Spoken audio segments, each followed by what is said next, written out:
curso virtual de Cardioimágenes 2009 vamos a hablar sobre resonancia magnética cardiovascular en pediatría y cardiopatías congénitas del adulto. Adquiere mucha importancia últimamente el estudio por resonancia magnética cardiovascular de la patología aórtica, de cardiopatías complejas, arterias pulmonares, venas pulmonares, el diagnóstico de miocarditis agudas y crónicas, el estudio de las miocardiopatías y de las masas y tumores, ya sea en cardiopatías nativas o aquellas que han sido tratadas por cirugía o por cateterismo. Dentro del estudio de la aorta vamos a comentar en primer lugar el estudio de la coartación de aorta, que es una patología muy frecuente en pediatría y en cardiopatías congénitas del adulto. Consecuencia de sangre negra, cuadro a la izquierda, se puede observar perfectamente bien la anatomía de la aorta torácica en toda su extensión y la coartación de aorta se observa claramente en el lugar donde está indicando la flecha amarilla. En el cuadro de la derecha uno puede observar una angiografía con reconstrucción MIP volumétrica tridimensional, donde también se observa la zona de coartación y el desarrollo de circulación colateral. Ahí se ven las mamarias dilatadas y tortuosas, lo mismo que algunas intercostales superiores y proximales a la coartación, también dilatadas y tortuosas. Aquí lo mismo, una coartación de aorta en un varón de 13 años de edad, donde se observa tortuosidad de las intercostales, la zona de la coartación y la dilatación de las arterias mamarias, indicando desarrollo de circulación colateral.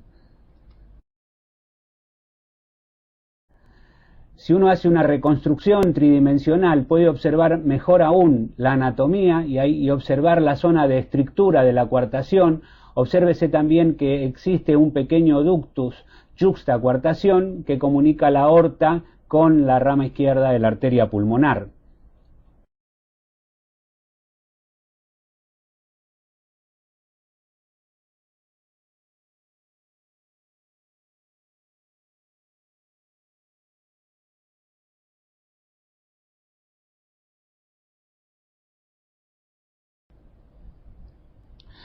Pero más importante que esto es el estudio de los flujos a nivel de la zona aórtica de poscoartación. En este caso vamos a hacer el estudio del flujo de la aorta distal a la coartación pero proximal a ella, y obsérvese que tiene 42.1 mililitros. Cuando hacemos el estudio de la aorta descendente pero ya cercano al diafragma, uno puede observar que el volumen latido es de 43.6, es decir, que es mayor que el anterior, indicando en forma cuantitativa que la circulación colateral es efectiva.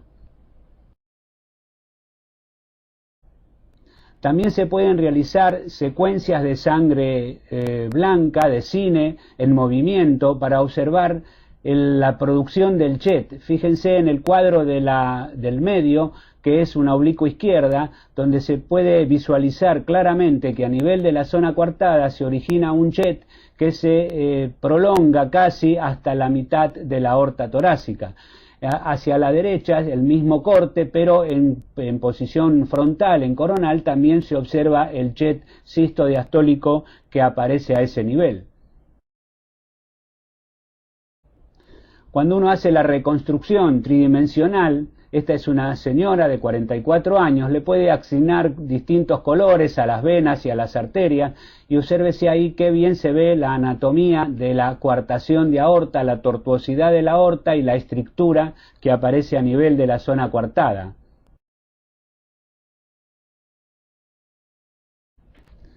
Este es un caso muy interesante de un varón de 25 años que tenía una coartación de aorta que fue operado en 3 oportunidades. La primera cirugía se le colocó un parche de Dacron y posteriormente desarrolló un aneurisma que se observa claramente en el origen de la arteria subclavia izquierda.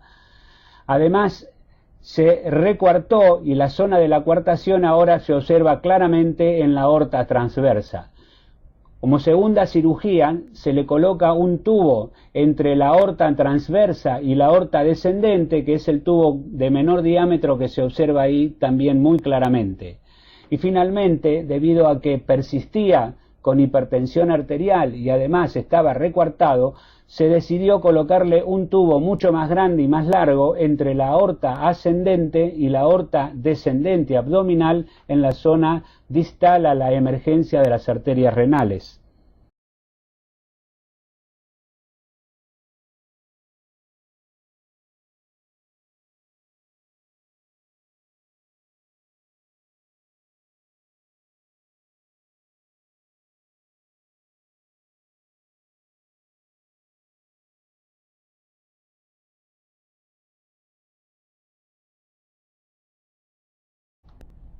En esta reconstrucción tridimensional con sombreado de superficie se aprecia claramente todas las cirugías. Fíjense el enorme tubo hacia la derecha, el pequeño tubo hacia la izquierda y el aneurisma, el pequeño aneurisma en la zona de la primer cirugía.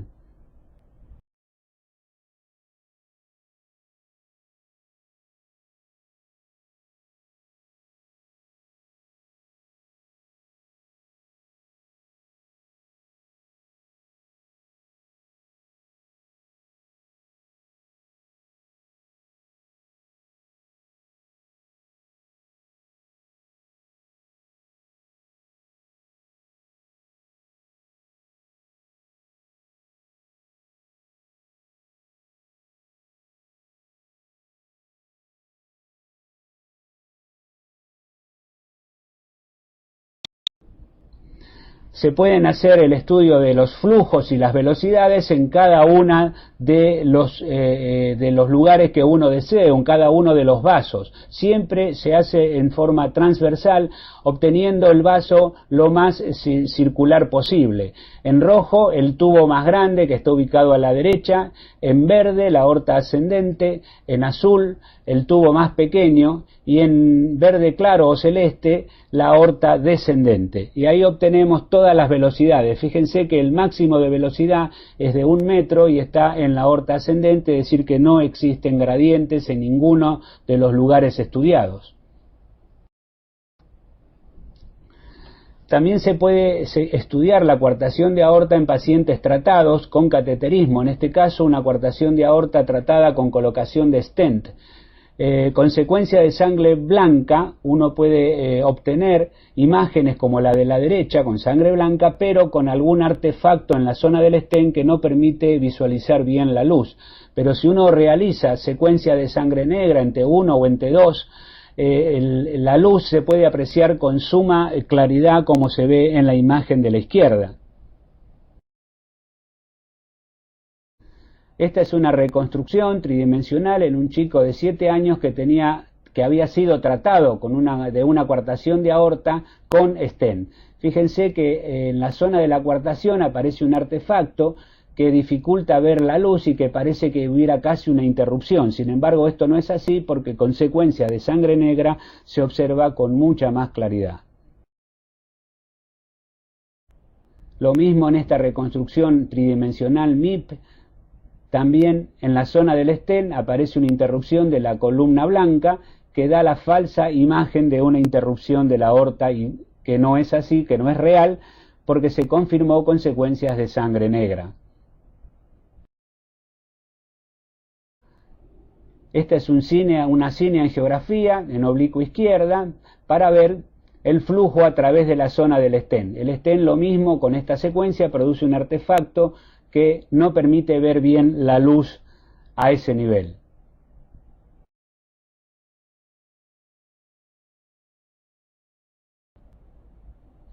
Se toman las velocidades, en este caso post-stent, y uno observa que la velocidad máxima alcanza casi los 0,90 metros por segundo, indicando que la velocidad es normal y que hay ausencia de gradiente. La velocidad en la aorta descendente pre-stent es también normal, 0,94 metros por segundo, indicando que tampoco existe gradiente pre-stent.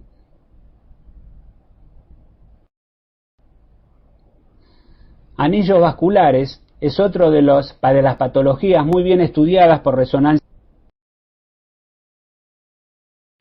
Este es un ejemplo de una subclavia derecha aberrante retroesofágica.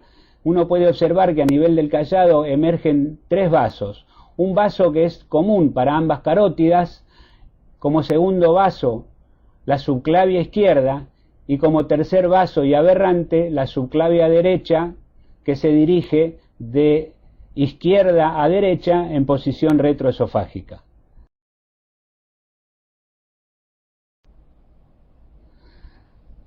El estudio de los anillos vasculares adquiere mucha importancia y es fácil el diagnóstico en este caso de un doble arco aórtico. Arriba y a la izquierda se observa una radiografía con relleno esofágico donde existe una impronta en la cara lateral izquierda muy importante del esófagograma, y hacia la derecha, en un cuadro completo de 4 imágenes, uno puede ver imágenes de sangre negra y blanca con cortes horizontales a nivel del doble arco aórtico. El arco derecho es el más desarrollado y el arco izquierdo es el más hipoplásico. Entre ambos arcos transcurre el esófago y la tráquea. En el cuadro de abajo y a la izquierda, de sangre blanca, uno puede observar que existe 4 vasos que emergen del callado, 2 hacia cada lado, porque 2 vasos emergen del arco derecho y 2 vasos del arco izquierdo. Esta es una reconstrucción con sombreado de superficie de un doble arco aórtico. Se aprecia con claridad la existencia de una vena cava izquierda que drena en el seno coronario y hay restos de la vena cava derecha en estas imágenes. Pero la intención fue mostrar el doble arco aórtico. Uno puede ver con mucha claridad que de cada arco emergen 2 vasos, ambas carótidas y ambas subclavias correspondientes. El arco derecho es ligeramente más alto que el arco izquierdo y un poquito más desarrollado.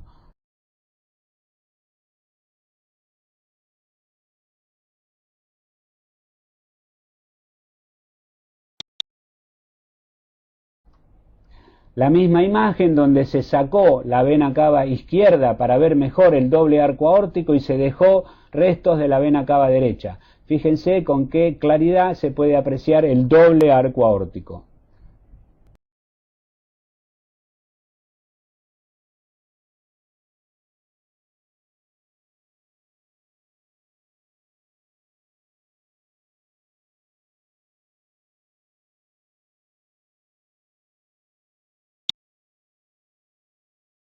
Este es otro caso de anillo vascular donde existe un arco aórtico derecho, pero luego toda la aorta se cruza hacia la izquierda y baja por la izquierda de la columna y del tórax. El diagnóstico es compatible con una aorta cervical y circunfleja con su clave izquierda aberrante y divertículo de Commerel, o un doble arco aórtico con atresia segmentaria en el del arco izquierdo entre la carótida izquierda y la subclavia izquierda.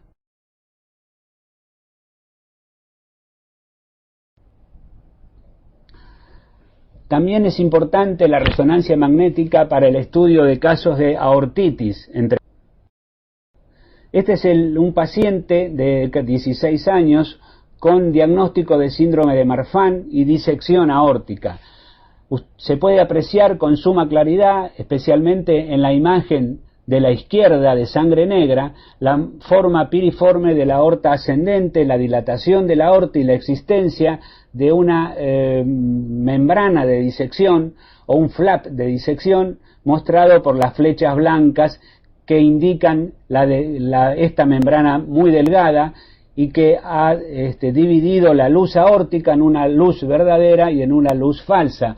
En el cuadro siguiente de sangre blanca se puede ver el jet entre la luz verdadera y la luz falsa. Y en las imágenes axiales, tanto de sangre negra como de sangre blanca restantes, uno puede apreciar con suma claridad el flap de disección. Dentro del grupo de aortitis, cabe mencionar la enfermedad de Takayasu, en este caso una hipoplasia importante, severa, una disminución del calibre de la aorta descendente distal a la emergencia de ambas arterias renales. Aquí, con una reconstrucción tridimensional y sombreado de superficie, uno puede ver la alteración de la luz de la aorta torácica a nivel del corazón. Fíjense la relación con las arterias pulmonares y las venas pulmonares, y luego disminución en forma arrosariada de la aorta descendente a nivel de la zona renal.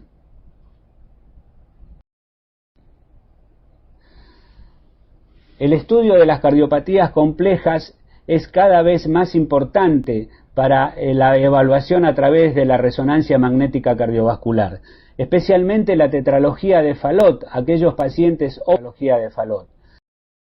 En este caso, uno puede estudiar muy bien los volúmenes biventriculares, la función sistólica biventricular, el grado de insuficiencia pulmonar y cuantificarlo, el estado del desarrollo de las arterias pulmonares, su anatomía y el flujo a través de ellas, la relación de perfusión de ambos pulmones, es decir, el PDPI, los cortocircuitos residuales y determinar el QPQS y la presencia o no de fibrosis miocárdica.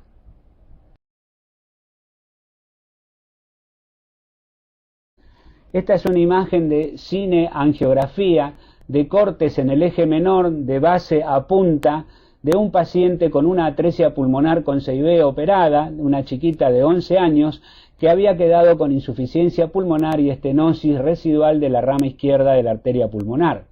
Estos cortes se utilizan para valorar los volúmenes biventriculares. Uno con un software especial determina la superficie de cada uno de los cortes en fin de diástole y en fin de sístole. La máquina lo multiplica por el espesor del corte, que es conocido, y luego hace la sumatoria de todos los cortes, y uno obtiene así el volumen final de fin de diástole y el volumen final de fin de sístole, y con eso obtiene muy fácilmente la fracción de eyección y el volumen sistólico, logrando así un detallado y minucioso estudio de la función sistólica de ambos ventrículos. En este caso, la paciente tenía un volumen de fin de diástole de 133,4 mililitros por metro cuadrado de superficie corporal, un volumen de fin de sístole de 93,3, un volumen sistólico de 40 mililitros por metro cuadrado, un volumen minuto de 4,3 litros por minuto por metro cuadrado, y una fracción de eyección del 30%, indicando que la función sistólica del ventrículo derecho estaba disminuida. En este caso se trata de una chica de 11 años con atresia pulmonar y comunicación interventricular operada, que quedó con una insuficiencia pulmonar y una estenosis de la rama izquierda de la arteria pulmonar. En las tres cortes superiores uno puede ver a la izquierda un corte de 2 cámaras, en el medio 3 cámaras y hacia la derecha 4 cámaras. Y los tres cortes inferiores son el de abajo a la izquierda, el eje horizontal del ventrículo derecho, en el medio el eje corto biventricular, y el de abajo y a la derecha el tracto de salida del ventrículo izquierdo, donde se aprecia que el parche de cierre de la comunicación interventricular es hermético, no hay CIB residual, pero se observa un pequeño jet que se origina en la válvula aórtica, indicando que existe una insuficiencia aórtica leve. Aquí mostramos una reconstrucción tridimensional con sombreado de superficie visto desde atrás y desde arriba, donde puede apreciarse con claridad la importante estenosis de la rama izquierda de la arteria pulmonar y la dilatación vicariante de la rama derecha, indicando que el mayor flujo se dirigía hacia el pulmón derecho.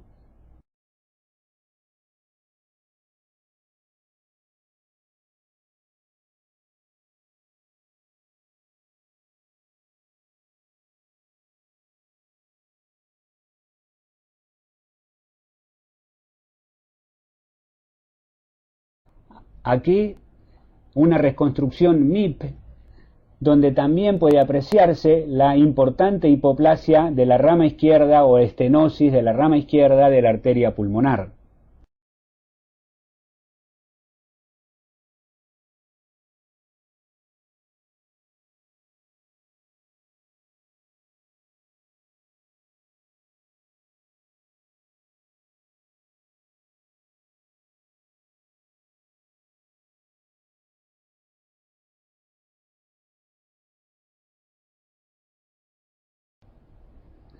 el estudio de los flujos a nivel de la aorta ascendente en rojo, a nivel de la vena cava superior en azul y a nivel de la arteria pulmonar tronco en verde claro. Aquí es importante evaluar el flujo a nivel de la arteria pulmonar, observándose con suma claridad la importante regurgitación que se aprecia por la imagen diastólica de la curva de flujo. Fíjense lo mismo aquí, que la regurgitación alcanza el 77,8%, indicando que la insuficiencia pulmonar es severa. La velocidad, inclusive en diástole, puede ser mayor que en sístole. Este es el cuadro, el gráfico de velocidad sistólica y diastólica de la sangre entrando y regurgitando desde el tronco de la arteria pulmonar. Dado que no tiene problemas de ventana la resonancia magnética cardiovascular, se puede hacer en cualquier persona. En este caso, un hombre de 33 años, obeso, que pesaba 120 kilos. Fíjense con qué nitidez y claridad se pueden observar las imágenes de 2 cámaras, 3 cámaras, 4 cámaras y del tracto de salida del ventrículo derecho. En el tracto de salida se aprecia flujo en vaivén hacia la arteria pulmonar y desde la arteria pulmonar en sístole y en diástole, indicando la presencia de insuficiencia pulmonar importante. El parche de cierre de la CIB es hermético, no hay comunicación interventricular residual.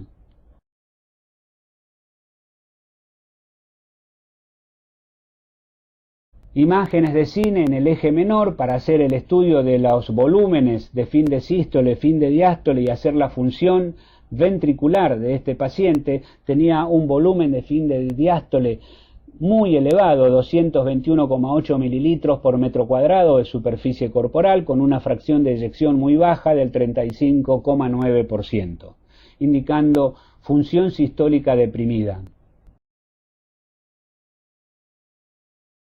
El estudio de las arterias pulmonares es normal, muestra normal desarrollo de ambas arterias pulmonares, como se aprecia en esta imagen de reconstrucción MIP.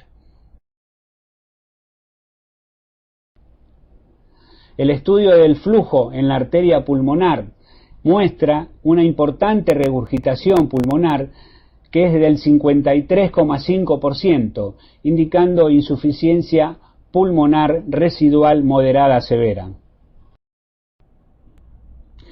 También se puede hacer el estudio de la existencia o no de fibrosis, especialmente en el ventrículo derecho. En este caso, la fibrosis es negativa. Fíjense que la imagen miocárdica es negra en toda su extensión, oscura en toda su extensión. También adquiere mucha importancia la resonancia en el estudio de pacientes con cardiopatías complejas y bypass del ventrículo derecho. Aquí se va a ver el seguimiento del bolo del gadoliño en tiempo real y obsérvense cómo el gadoliño llega desde la vena cava superior y en lugar de introducirse primero hacia el pulmón derecho, dado que el paciente tenía una cirugía de Glenn bidireccional, se dirige hacia abajo tiñendo o llenando la vena ácigos. Y aquí se aprecia con claridad que la vena ácigos derivó la sangre del territorio superior hacia la vena cava inferior, indicando desfuncionalización del Glenn. Esta es una imagen de los datos crudos de una angiografía volumétrica con gadoliño, donde se aprecia que la boca del Glenn es amplia. Existe además una subclavia derecha retroesofágica y la dilatación, como se apreció ahí claramente, de la ácigos. Vamos a esperar que vuelva a pasar. Fíjense la boca del Glenn normal. Y cuando aparece la aorta descendente, ahí dirigido de izquierda a derecha y de abajo arriba, la subclavia derecha retroesofágica.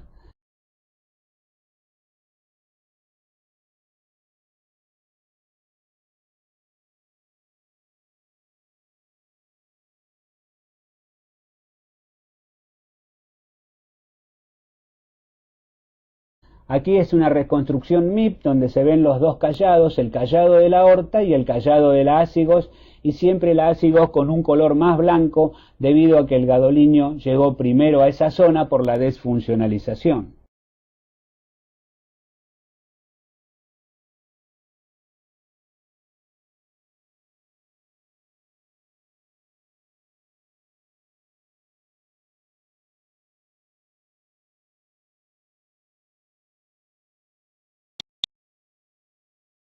Este es el caso de una chiquita de 11 años que tenía un doble Glenn bidireccional porque presentaba doble vena cava superior. Se puede observar con suma claridad ambos Glenn, y en el resto de tronco de arteria pulmonar que quedó después de la cirugía la presencia de un pequeño trombo. Ahí se observa en movimiento ambos Glenn, ambas venas cava superior conectadas en forma término lateral con la rama derecha y la rama izquierda de la arteria pulmonar.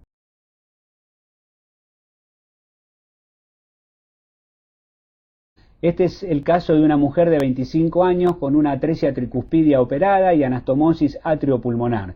Se puede apreciar con suma claridad la importante dilatación de la aurícula derecha, de la vena cava inferior y de las venas hepáticas. Y el desarrollo de las arterias pulmonares es aproximadamente normal.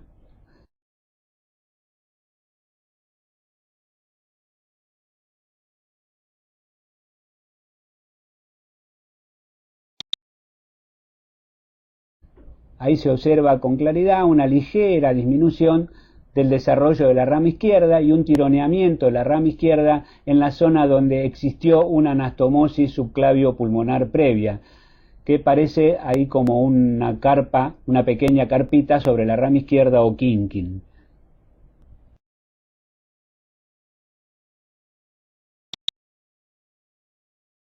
En los cortes axiales horizontales uno puede apreciar la dilatación de la aurícula derecha, el desplazamiento de la vena pulmonar superior derecha, aunque no había alteraciones de flujo, la existencia de flujo lento dentro de la aurícula derecha y la hipoplasia importante del ventrículo derecho.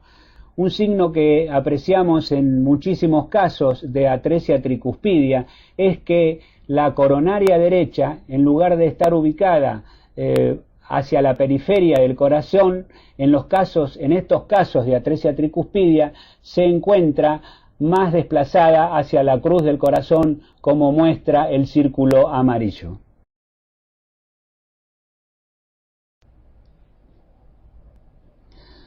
Este es el caso de un varón de 12 años de edad con un bypass total, es decir, un Glenn bidireccional y un tubo extracardíaco, consecuencias de sangre blanca y sangre negra en cortes coronales y horizontales o axiales. Se puede apreciar con claridad la presencia del tubo, ahí donde muestran las flechas amarillas. El diámetro del tubo es homogéneo, no hay obstrucciones. Este es el caso de una chica de 14 años con atresia tricuspidia tipo 1B, que también tenía un bypass total del ventrículo derecho, es decir, un Glenn bidireccional con un conducto extracardíaco, y presentaba una estenosis en el mismo, en el extremo, en el abocamiento del tubo hacia la rama derecha de la arteria pulmonar, donde se aprecia una disminución del calibre del. A ese nivel se le coloca un stent y en la secuencia se hace una resonancia después para el control post-stent, y en la secuencia de sangre blanca se observa un artefacto negro que dificulta ver bien la luz, pero esto se salva utilizando secuencias de sangre negra donde el artefacto no se produce o se minimiza.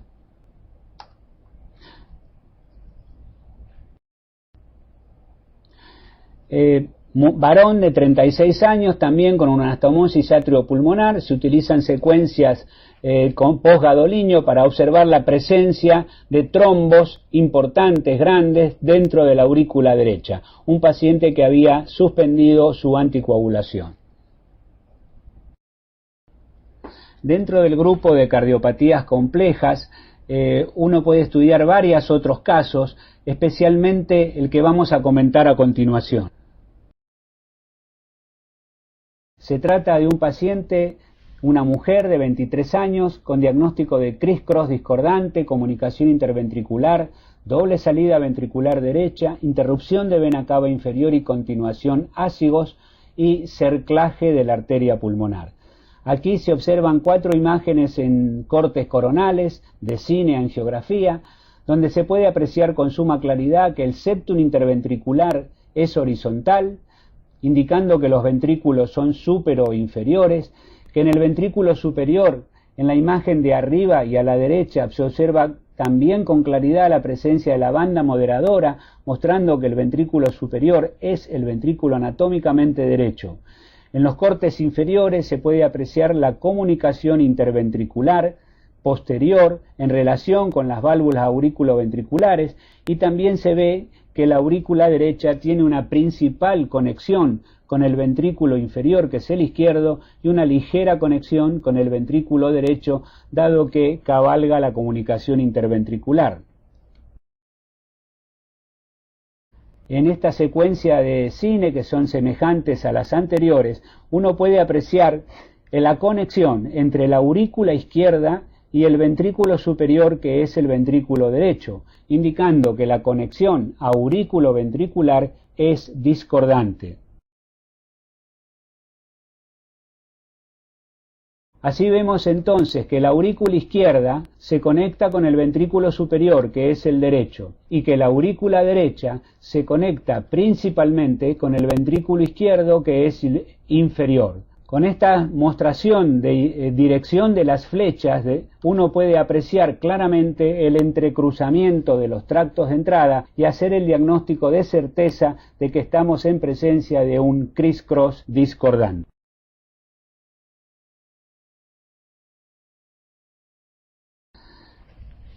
También se pueden estudiar las venas pulmonares. Dentro del estudio de las venas pulmonares,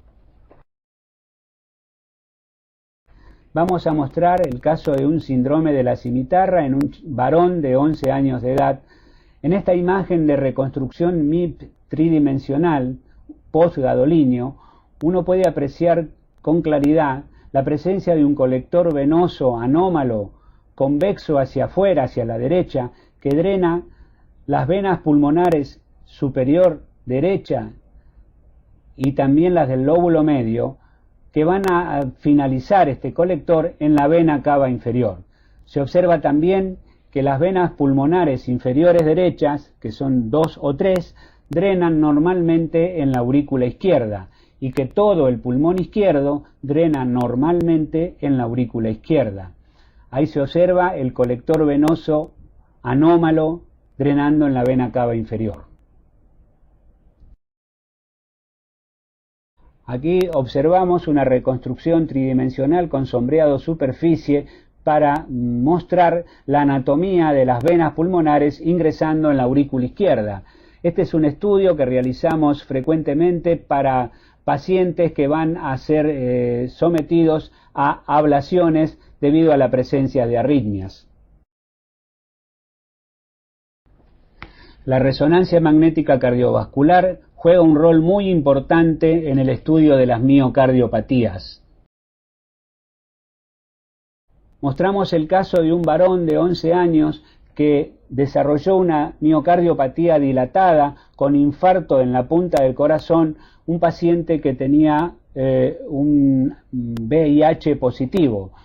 En este caso se puede apreciar que el ápex del ventrículo izquierdo está dilatado, que inclusive tiene dilatación paradojal. Obsérvese como en sístole se dilata la punta del ventrículo debido a la presencia de un pseudoaneurisma a ese nivel. La pared del pseudoaneurisma es irregular y usted se puede apreciar con claridad que no se contrae y que solamente se contrae el músculo cardíaco hasta la boca del pseudoaneurisma. Tanto en imágenes de 2 cámaras, el de la izquierda, 3 cámaras central o 4 cámaras a la derecha. Aquí en imágenes de 4 cámaras a diferentes niveles se aprecia con excelente nitidez la falta de contracción del pseudoaneurisma.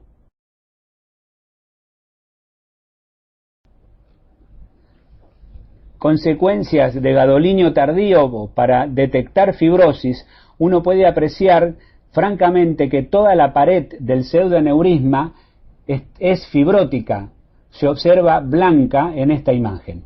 El resto es negro, es decir, que el músculo cardíaco, el miocardio, tanto del septum como de las paredes ventriculares, son oscuras, son negras, indicando que la fibrosis solo existe en la zona del pseudoneurisma.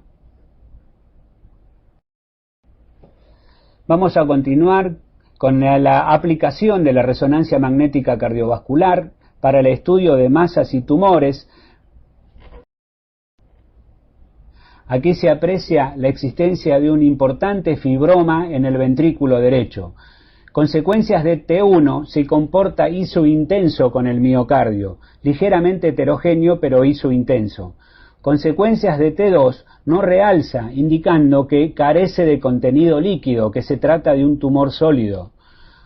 Consecuencia de T1 posgadolinio precoz tampoco realza demasiado, indicando que no está muy vascularizado. Si utilizamos secuencias de supresión grasa, da negativo, indicando que carece de contenido graso y que por lo tanto no se trata de un lipoma. Sin embargo, cuando utilizamos secuencias de gadolinio tardío con inversión de la recuperación, vemos un importante realce respecto del miocardio.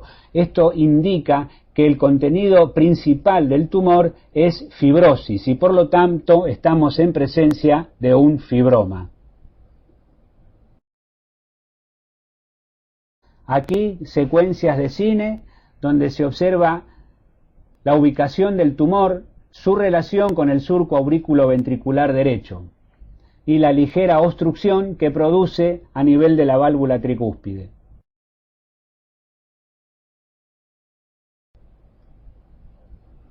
La resonancia magnética cardiovascular cada día adquiere más importancia para el estudio de estos pacientes y debe ser indicada como segundo paso en el algoritmo diagnóstico tanto para pacientes con cardiopatías nativas como para aquellos que han sido tratados por cirugía